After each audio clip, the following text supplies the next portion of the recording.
My family didn't invite me to my brother's engagement and asked me not to be dramatic.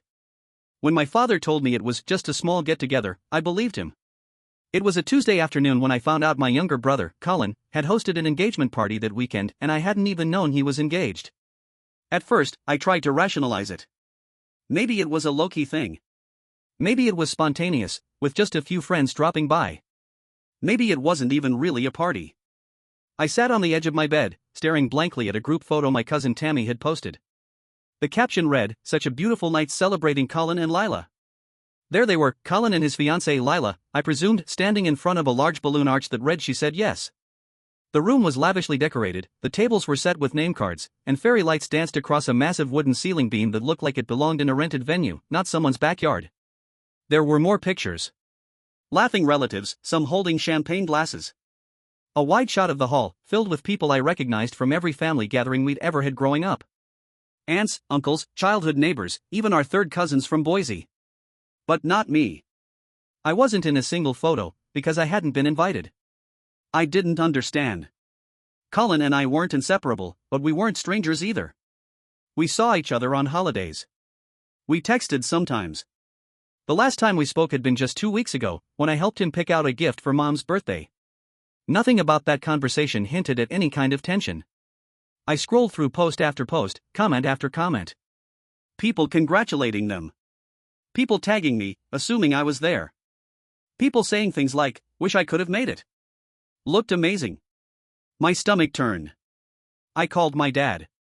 He answered on the third ring, sounding distracted. "Hey, kiddo."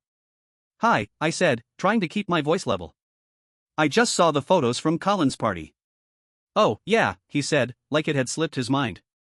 "It was just a small reunion. Nothing formal." A reunion? There were 50 people there. And a DJ. And a catered buffet. Why wasn't I invited? There was a pause. Just long enough to make me feel like he was trying to come up with a story. It was sort of last minute. Colin and Lila didn't want to make it a big deal. You've got a lot going on, and they didn't want to bother you. Bother me? I sat there in silence, stunned. After we hung up, I stared at the wall for a long time. I didn't cry, exactly, I just sat there, frozen. I couldn't shake the feeling that I was missing something. That there had to be more to this. The next morning, I booked a trip to Mountain Elk Lodge, a ski resort I'd always wanted to visit but never had the excuse to go. I needed space. I needed to be far from the noise of my apartment and the growing cloud of confusion hanging over my head. The air on the slopes was sharp and clean. I let the cold bite my cheeks, the wind drown out my thoughts. I spent the day gliding down wide powdery trails, and by the time I got back to the lodge, I felt lighter. Not good, exactly, but distracted enough to breathe again. As the sun dipped low behind the mountains, casting a golden hue across the snow, I took a selfie. I was bundled up in my ski jacket, goggles on top of my head, the majestic landscape sprawling behind me. I posted it online with the caption, "Hope everyone's enjoying their weekend as much as I am." I didn't mention the engagement party. I didn't say anything about being left out. It wasn't bitter, just a photo, a moment of peace.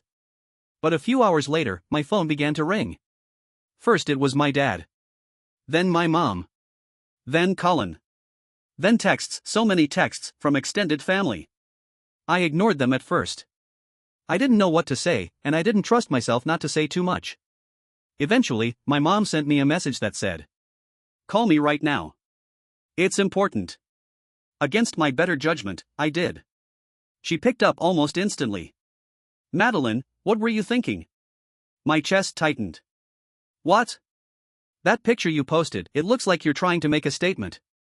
"I was just skiing." "People are talking, Mads. They think you weren't invited." "I wasn't invited." She sighed, long and slow. "Don't make this more than it is. Colin didn't think you'd be interested." "Why would he think that?" There was another pause. "Lila, she thought it might be better if the guest list was simpler." I blinked. "Lila doesn't even know me." "She's met you once or twice," Mom said quickly. "It wasn't personal. They just didn't want drama." "What drama?" My voice rose to spite myself. "There was no drama until I found out I was left out." She lowered her voice. "Can you please take the photo down? It's making waves." Your Aunt Becky already called me asking what's going on. And there it was. It wasn't about me. It was about damage control. My throat went dry. So no one cared enough to ask how I felt. But the moment people started noticing, it became a problem. That's not fair. I hung up. The calls kept coming. I turned my phone face down on the nightstand, but the buzzing continued in waves, first from Colin, then from relatives I hadn't spoken to in months. Cousin Lee, Aunt Clarissa, even my Uncle Warren from North Dakota. The same people who had toasted glasses at Colin's engagement party without wondering why my seat was empty. Now, they were all suddenly desperate to know how I was doing. I didn't answer any of them. I stayed in the lodge that evening, curled up in front of the fire with a mug of tea, watching snow drift slowly past the windows. The photo I'd posted, just a simple, quiet picture, had clearly struck a nerve. I hadn't said a single word about being left out, but people had filled in the blanks themselves. I got a text from my cousin Leah that said, "Wait, you weren't there? I thought you were traveling or something." Then another. "Why wouldn't they invite you? That doesn't make sense." By the next morning, my post had more attention than I anticipated. Comments rolled in. Some from friends, cheering me on. Others from extended family members, asking questions. There was even one message from Colin's college roommate, who said, "Didn't even realize you two had beef." We didn't. That was the point. I stared at my reflection in the bathroom mirror, trying to understand what had gone so wrong. I wasn't a perfect sister, but I'd always been present. I remembered helping Colin move into his first apartment. I loaned him money once when his car broke down. I'd been supportive, maybe not loud and showy, but there. Apparently, that didn't count for much. Later that afternoon, I caved and answered a call from Colin. His voice was tired. "Hey, Mads." I didn't reply right away. "I guess you saw everything," he said. "Yeah," I replied. "I saw it all." He exhaled slowly. "Look, I know you're upset. I get it." "You get it?" I said. "Colin, you didn't even tell me you were engaged." "That's not true," he said quickly. "Mom said she was going to talk to you about it." I closed my eyes. So she was supposed to tell me, not you? There was silence. Then, a soft, I didn't know how to bring it up. I swallowed the lump forming in my throat. "Why? What changed between us?" He hesitated. "It's not really about you." "Then what is it?" A long pause. "It was Lila's call," he admitted. "She didn't feel comfortable having you there." It landed like a slap. "Why?" "She thinks you're unpredictable," he muttered. "She didn't want any tension at the party." "Unpredictable?" I repeated, stunned. "Because I don't pretend everything's fine when it's not?" "She just wanted the night to be peaceful." "So you left out your only sister," I said, my voice brittle. "Because your fiancé was worried I might ruin her table settings?" "That's not fair." "It's completely fair," I snapped. "You didn't even ask me. You let her make the decision for you." There was silence on the other end. "I thought you'd understand," he finally said. "Well, you were wrong." I ended the call. For hours afterward, I felt hollow. Not angry anymore, just tired. Tired of always being the one expected to understand, to accommodate, to stay quiet. That night, I did something I hadn't planned on doing. I wrote a post. Not long, not vindictive. Just honest. Since so many people are asking, no, I wasn't busy. I wasn't out of town. I didn't miss my brother's engagement party because I forgot or didn't care. I wasn't invited. And now, instead of anyone apologizing, they're asking me to pretend I was never left out. I won't. I posted it. Then I put my phone away, walked outside, and stood under the stars. The air was so cold it stung my nose. Somewhere, far down the mountain, I could hear music from a distant lodge. But up here, it was quiet. Peaceful. For once, I felt like I had said what needed to be said. When I came back inside and checked my phone, everything had exploded. Dozens of comments. Private messages from relatives, some expressing shock, others anger. My cousin Lacey replied publicly. "Wait, what? I seriously thought you were traveling. Why would they not invite you?" Then another. "This is so wrong. You deserve better." And, inevitably, a flood of angry responses from my immediate family. My mom messaged me. You're making this worse than it is. Take the post down. We'll talk about this as a family. My dad chimed in too. You're blowing things out of proportion. Delete the post. Let's handle this privately. Privately. That word again. It meant sweeping it under the rug. Keeping the peace, even if it meant swallowing pain. I'd done that for years. Let things slide. Shrugged off passive comments. Pretended I didn't notice the way I was always the last to know things, the last to be considered. But not this time. I left the post up. Instead of responding, I packed my bags and caught the early shuttle back to the train station. I didn't want to be at the lodge when the full wave of fallout hit. I didn't need their phone calls or guilt trips right now. I had said what I needed to say. On the ride home, I looked out the window as the snow-covered trees blurred past. Somewhere in the chaos of all this, I had found something I didn't expect: clarity. I wasn't the one who broke this family dynamic. I had only held up a mirror. And they didn't like what they saw. I didn't talk to anyone for the next few days. Not because I was trying to be dramatic. Not because I was playing games. I just didn't know how to respond to people who suddenly realized I existed, not out of care, but out of fear that others might start asking questions they couldn't answer. When I finally opened my family group chat, I wasn't surprised to see dozens of unread messages. Some were vague attempts to smooth things over. Cousin June. Maybe this was all just a misunderstanding? Uncle Brent. Let's not make this into something bigger than it is. But others didn't try to mask their irritation. My brother, Colin. I don't get why you're doing this publicly. This should have been a private family issue. My dad. Madeline, we're still your family. But you're handling this the wrong way. Handling it the wrong way? They weren't upset about what happened. They were upset that other people knew. I didn't answer. Instead, I sat on my couch, wrapped in a blanket, rereading old texts. Birthday wishes. Inside jokes. Random selfies we used to send when things were good, when I didn't feel like a stranger in my own family. I didn't post anything else after the initial message. But the comments didn't stop. A few of Colin's friends messaged me privately to say they were sorry. That they hadn't realized I wasn't there. One of them, Dell, wrote, I always thought you and Colin were close. This doesn't sound like you. It didn't sound like me. And that's what made it all the more painful. I hadn't changed. I hadn't pulled away. I hadn't distanced myself. But still, somehow, I had become the easy one to exclude. Later that week, while I was out running errands, my phone lit up with another call from my mom. This time, I answered.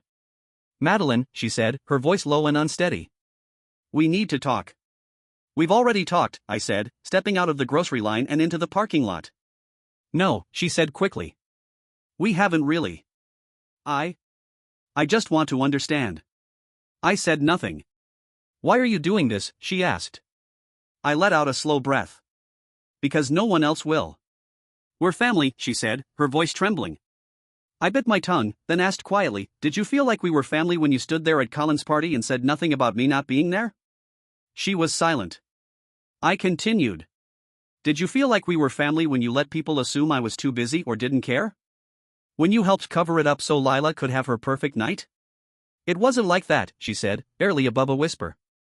Then what was it like? I pressed. She hesitated, and I could almost hear the conflict in her voice. Lila was nervous. She didn't want any tension.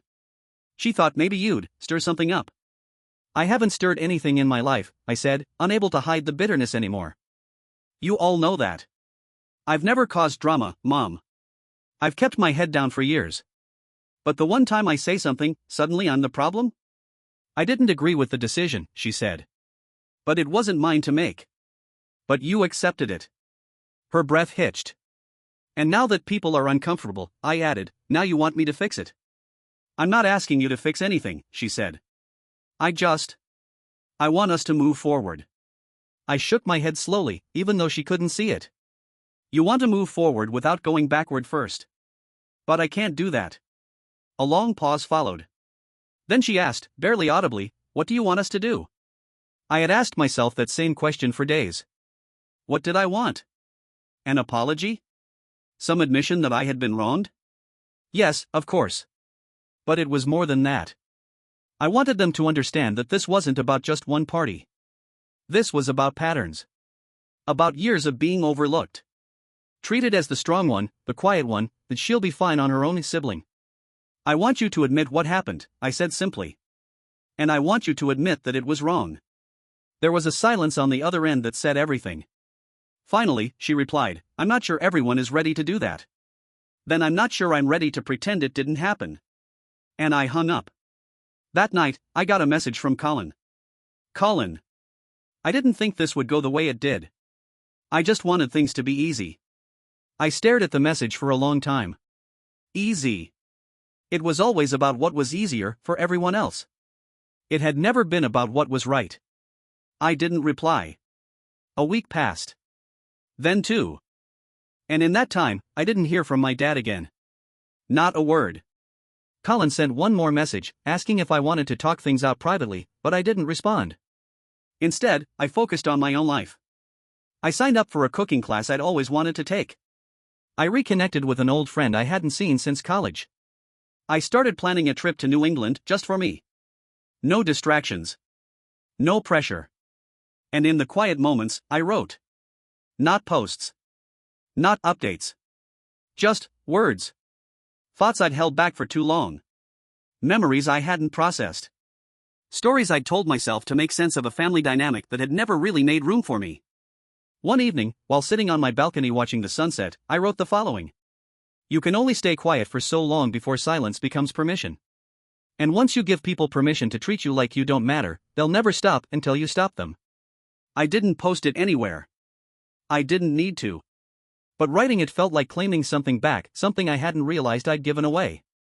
It had been almost 2 months since the engagement party. The storm that followed my post eventually quieted. Not because anything had been resolved, but because the family, true to form, decided to move on without really dealing with anything. They stopped reaching out, not out of acceptance, but out of avoidance. I hadn't spoken to Colin since that last vague message. I hadn't heard my dad's voice in weeks. My mom still sent me the occasional message, just checking in, or hope you're okay, but even though slowed to a trickle. I could feel myself being pushed further to the outside, and oddly, it wasn't as painful as I thought it would be. It was peaceful. During that time, I started to build something new. I met people. Real people. Friends who didn't expect me to shrink myself to keep things comfortable. I spent time with my neighbor Lucy, who invited me over for soup on cold nights and taught me how to knit. I reconnected with Myra, a high school friend I hadn't seen in years, and we spent hours walking the local trails, catching up on everything and nothing. Life went on. It always does. And then, just as winter gave way to spring, I got a message from Aunt Lorna, someone I hadn't heard from in over a year. Aunt Lorna. I didn't know you weren't invited, Mads. That's not right. I just assumed you couldn't come. I'm sorry. You didn't deserve that. It caught me off guard. Not because it changed anything, but because it was the first message that didn't try to justify or minimize what had happened. It simply said, you were hurt, and that wasn't okay.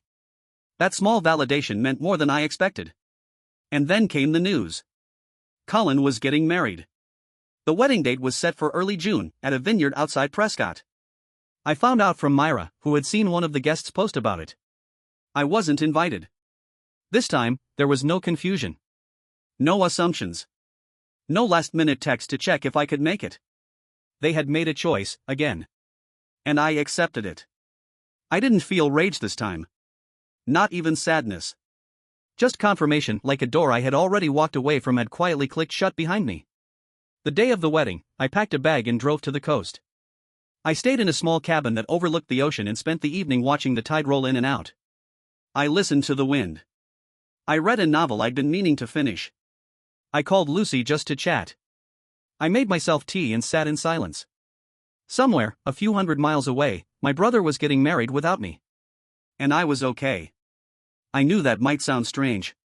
But sometimes the most powerful peace comes from knowing you no longer have to fight to be seen by people who've already decided to look away. A few weeks after the wedding, I received one final message from Colin.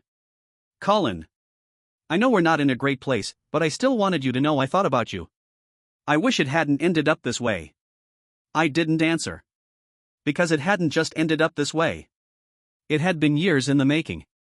A slow erosion of value, of inclusion, of consideration. One skipped birthday dinner, one forgotten invite, one assumption at a time. I didn't hate him. I didn't hate any of them. But I had learned that love without respect isn't enough. That being family in name doesn't guarantee family in action. Months passed. Life settled. And while I sometimes missed the idea of what we could have had, I didn't miss the way things were. I didn't miss the pretending, the quiet resentments, the emotional negotiations I always had to make to keep the peace. Instead, I focused on the people who chose me not out of obligation, but out of care. I spent time with those who didn't flinch when I spoke my mind. Who didn't require me to make myself small to keep them comfortable. People often talk about family like it's a sacred, unbreakable thing. But what they don't always say is that family isn't just blood, it's behavior. It's choice. And for the first time in my life, I was choosing me. Not out of spite. Not out of anger. But out of necessity. Out of love. For myself. Thank you for watching the video. Like it if you watched the video to the end and don't forget to subscribe. Have a nice day.